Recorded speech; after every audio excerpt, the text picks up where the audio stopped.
फातिमा की रानी माँ, प्रभु यीशु की माँ, आसरा तू ही है माँ।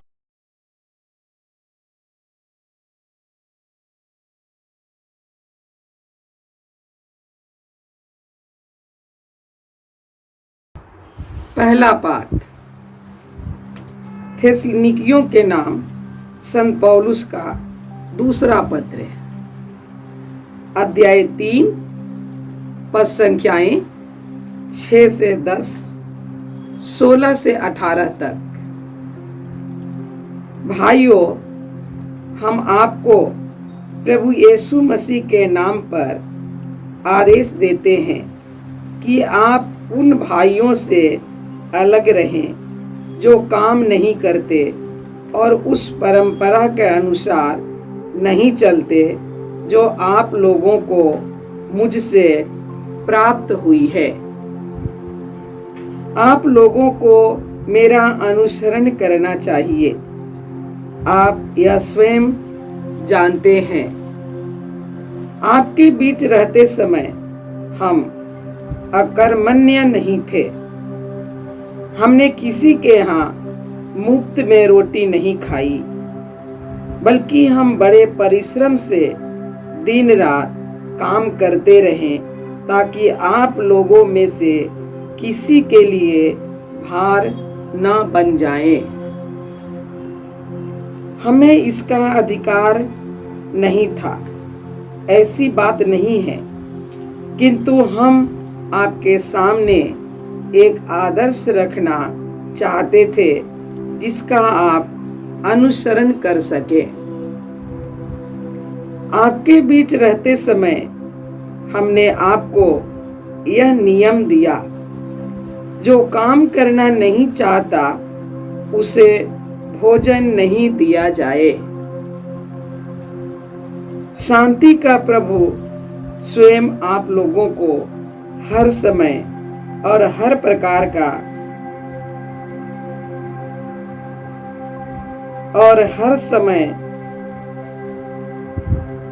प्रकार शांति प्रदान करता रहे।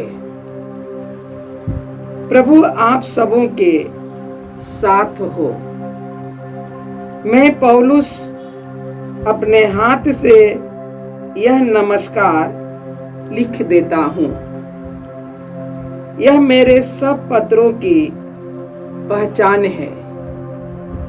यह मेरी लिखावट है। हमारे प्रभु यीशु मसीह की कृपा आप सबों के साथ हो। प्रभु की वाणी।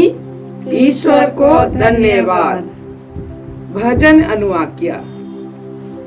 धन्य हो तुम जो प्रभु पर भरोसा रखते हो। धन्य हो तुम जो प्रभु पर भरोसा रखते हो। धन्य हो तुम जो प्रभु पर भरोसा रखते हो और उसके मार्ग पर चलते हो। तुम अपने हाथ की कमाई से सुखपूर्वक जीवन बिताओगे। अनुवाक्य। धन्य हो तुम जो प्रभु पर भरोसा रखते हो। धन्य हो तुम जो प्रभु पर भरोसा रखते हो। जो ईश्वर पर भरोसा रखता है उसे वही आशीष प्राप्त होगी। ईश्वर सियोन पर्वत पर से तुम्हें जीवन भर आशीर्वाद प्रदान करता रहे। अनुवाक्य। धन्य हो तुम जो प्रभु पर भरोसा रखते हो।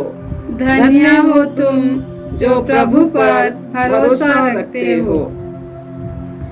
जय घोष। हालेलुया।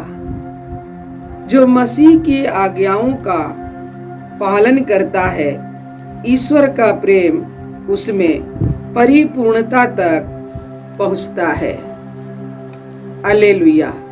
प्रभु आप लोगों के साथ हो और आपकी आत्मा के साथ। संत मत्ती के अनुसार प्रभु यीशु ख्रिस्त का पवित्र सुसमाचार। हे प्रभु तेरी महिमा हो।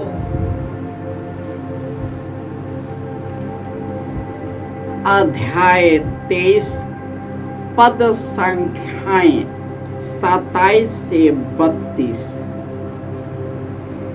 यीशु ने यह कहा, हे ढोंगी शास्त्रियों और फरीसियों, धिक्कार तुम लोगों को,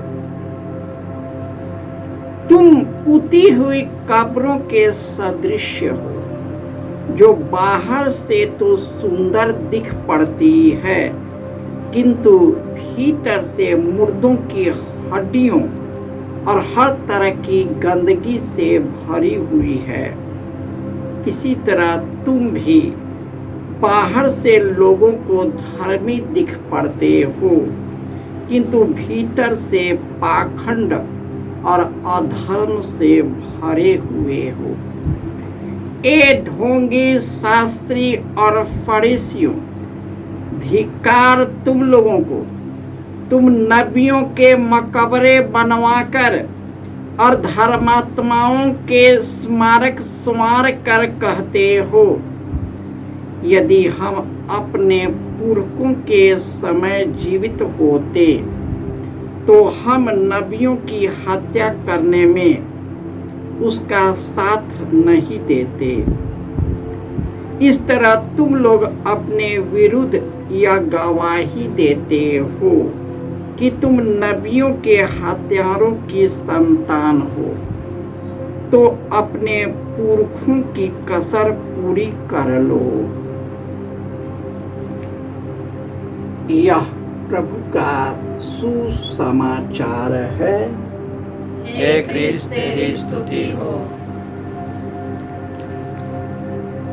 ख्रिस्त में प्यारे भाइयों और बहनों, ईश्वर का वचन स्त्रोत 127 पद संख्या 2 और 5 में कहता है,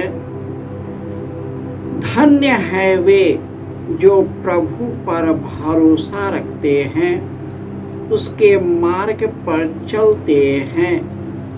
तुम अपने हाथ की कमाई से सुख पूर्वक जीवन बिताओगे। जो ईश्वर पर भरोसा करते हैं उसे यही आशीष प्राप्त है। ईश्वर तुम्हें सभी आशीर्वाद से भर देता है। जो मसीह की आज्ञा का पालन करता है, ईश्वर उसे प्रेम की पूर्णता तक ले जाता है। और हम देखते हैं कि पहले पाठ में किस प्रकार पौलुस थिस्सलुनीकियों को कहते हैं कि मैंने कितने परिश्रम से ईश्वर के साक्ष्य को दिया है, ताकि आप उसके आदर्श को अपना सके और आप उन्हीं में अपना जीवन व्यतीत कर सके।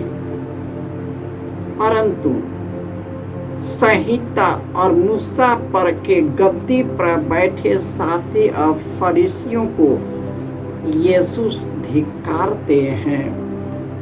वे पुती हुई कब्रों के जैसे है, जो ऊपर से तो सुंदर दिखता है और अंदर से हाड़ मांस के सड़े चीजों से में लिप्त रहते हैं।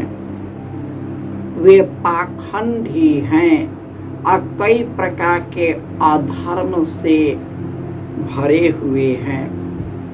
और ईश्वर कहते हैं, रे ढोंगे शास्त्री और फरीसियों, तुम सभी नबियों को के मकबरे बनाते हो, अधर्मात्माओं के स्मारक बनाते हो।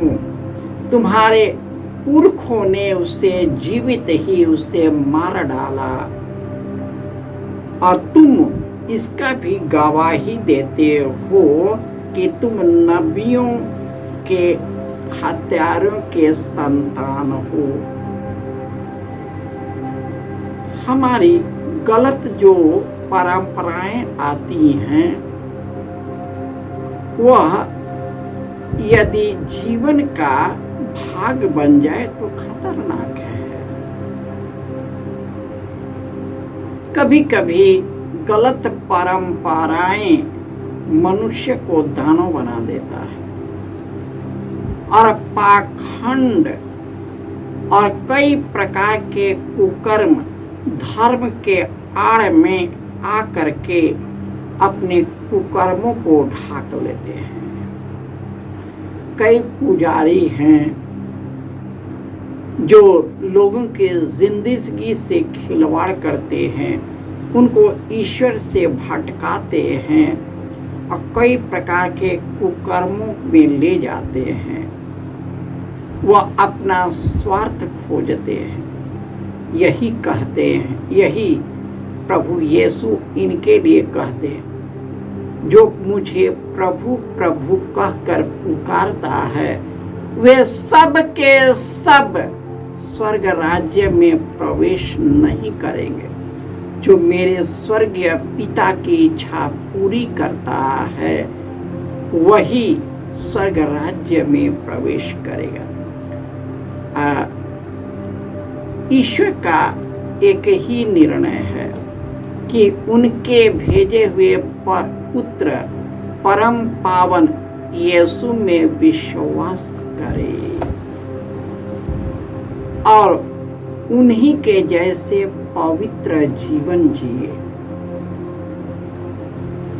ताकि हम पवित्र बने, निष्कलंक बन जाए, सब प्रकार के पाप और के बंधन से निकल आए और एक दूसरे को ईश्वर की संतान की तरह, जैसे हम ईश्वर की संतान हैं, उन्हें भी ईश्वर की संतान की तरह ग्रहण करे।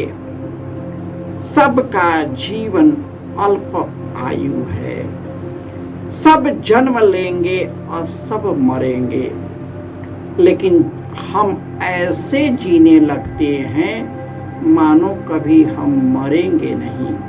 लेकिन जब अचानक हम पर जो समस्याएं और दुख, तकलीफ और इस तरह की दुर्घटनाएं आने लगती है, हम आहत हो जाते हैं, शौक हो जाते हैं, क्योंकि हमने इसी जिंदगी को सब कुछ मान बैठा है, इसी शरीर को सब कुछ मान बैठा है, इस दुनिया के चीज़ों को सब कुछ मान बैठा है और इसी को हमने ईश्वर बना लिया है और ईश्वर की आड़ में इसकी पूजा करते हैं, इसके पीछे पागल और दीवाना रहते हैं और अपने जीवन को अनंत मृत्यु की ओर ले जाते हैं।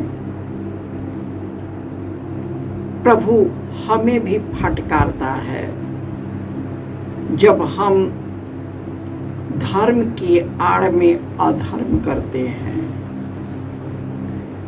जब हम अपने निजी स्वार्थ की पूर्ति धर्म की आड़ में करते हैं।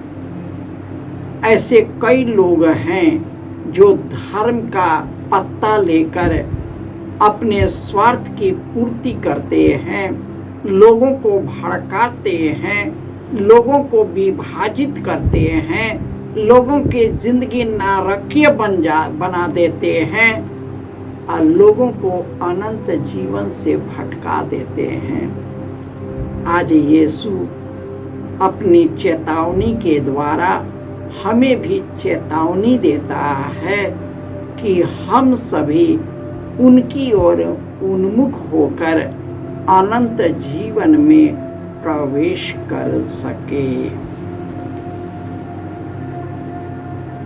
जय यीशु।